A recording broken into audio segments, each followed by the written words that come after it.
No se trata, como se ha comentado en un periódico en España, que Hitler no confiaba en la División Azul y los tenía en retaguardia.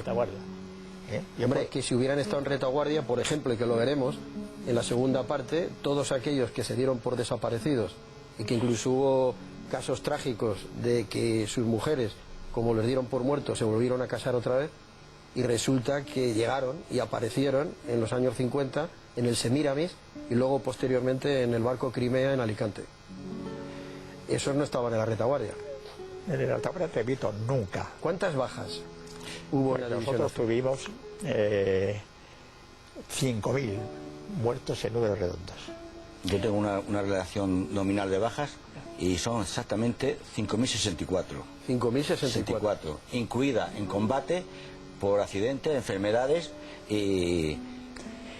Muertos como consecuencia de ello, y sobre todo porque las pequeñas heridas, las pequeñas enfermedades y demás, nunca utilizábamos la baja.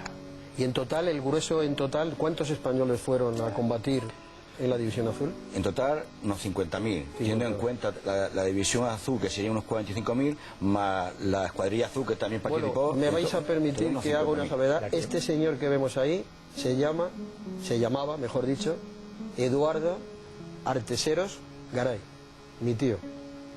O sea que hay muchas familias que tuvieron familiares en la División Azul. Y este divisionario que estamos viendo allí es el que le rescataron, le dieron por muerto, y es el padre del que nos acompaña ahora mismo aquí, Jorge Español Fumanal.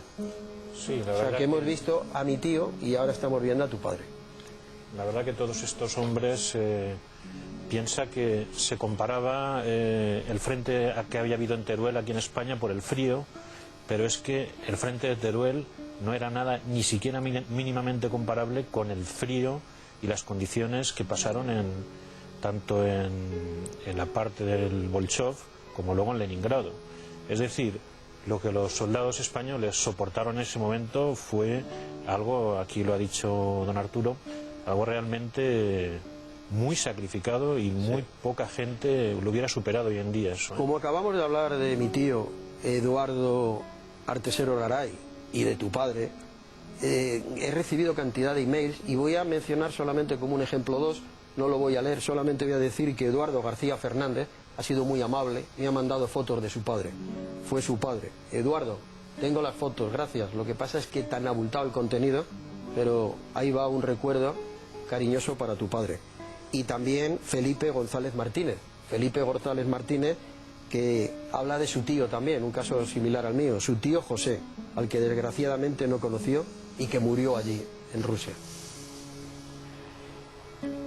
Bueno, yo tengo que señalar que hubo 20.000, 22.000 heridos. O sea, las bajas reales de la división fue el 50% de lo que fuimos. Y lo que podemos hablar a estas alturas, yo me siento emocionado de la providencia en el libro que escriben dos norteamericanos, Greenfeld y Tans, hablan de la división en algo extraordinario, como quizás ningún español lo hubiera hecho. Pues si os parece, vamos a ver algo que ahí está preparado, que son combates, o sea que no estaba la División Azul, como tú bien denuncias, en la retaguardia. Combates de la División Azul, lo vemos y lo escuchamos. El 12 de octubre de 1941, Día del Pilar, se produce el relevo de las posiciones de combate. A partir de entonces, la División Azul no se apartaría de la línea de fuego o primera línea en 2 años.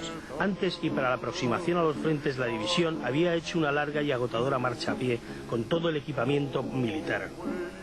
Desde Grodno, donde se llegó desde Grafenwöhr en tren, se salió el 1 de septiembre en jornadas de 30 y 40 kilómetros diarios con el acompañamiento de mulas y caballos, encargados de toda la tracción pesada, carros, artillería, intendencia, etc.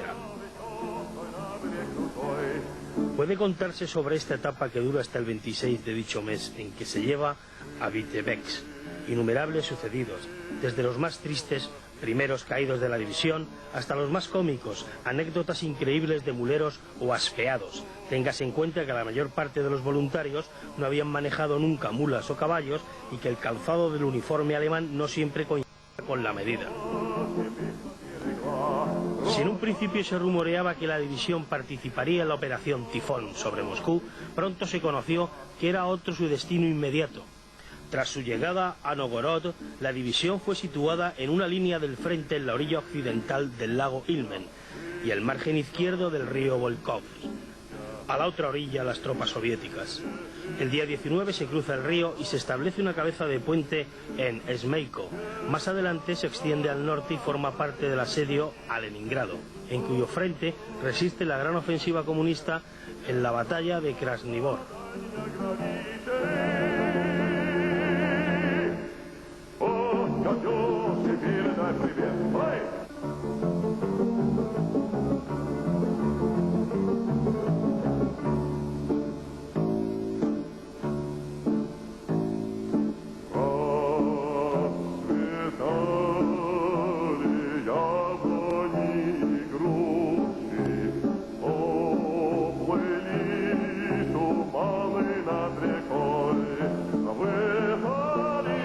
Nos referimos a la División Azul, es importante decir que en esta gesta y unida a ella inseparablemente se ha de mencionar a las escuadrillas azules.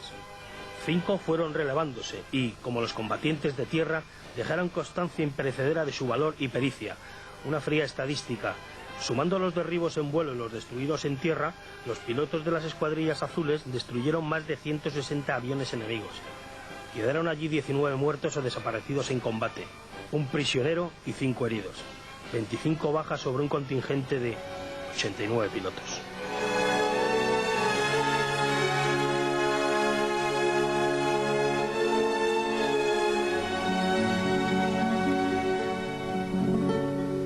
Debió de ser impresionante, debió de haber historias reales que superan la ficción, de lo que estamos los más jóvenes acostumbrados a ver en el cine, ¿verdad que sí? Bueno, situaciones distintas a mi juicio. Los combates que tuvimos en el Volkhov, con los que después también participamos en el bloqueo. Claro, vuelvo a repetirlo, lo sé porque compañeros suyos me lo han contado. Se combatió cuerpo a cuerpo. Se combatió cuerpo a cuerpo, incluso alguna posición como la intermedia fue ocupada por los soviéticos y clavaron con sus picos de hierro los pechos y las cabezas de nuestros camaradas.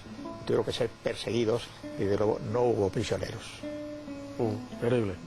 Porque aquello era ya es un esquema de lo que es la mentira y lo que es la barbarie, porque allí yo he conocido, y después porque al volver 40 años después coincidí con armenias que habían metido, bueno, pues había habido kirguises, había habido de todas las etnias rusas. Muy bien, pues me indican que nos tenemos que ir a publicidad, entonces después de publicidad volvemos con la segunda parte de España en la memoria, que como siempre y en este caso va a ser la mejor.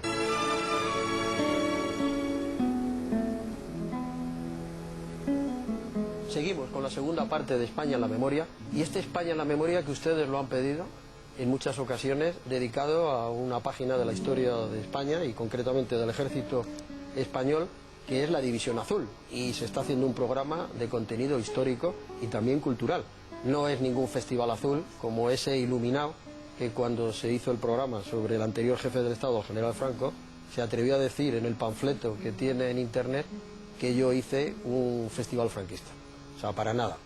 Yo creo que esa persona tiene que reflexionar y tiene que distinguir entre lo que es la información y lo que es ser la voz de su amo, la información partidista, y lo que es el tema de la historia. Y la historia están ahí, son hechos que han ido configurando esa historia y no se puede borrar. Y hablando de historia, pues estamos rodeados de cantidad de elementos originales, auténticos, cargados de historia. Pues aquí a mis espaldas tengo un uniforme de los rusos de aquella época, con su casco y todo. Es increíble. Bueno, tengo que decir y tengo que dar las gracias que otra vez se ha aportado como un señor a mi amigo Miguel Ángel del coleccionismo militar Arganzuela 29.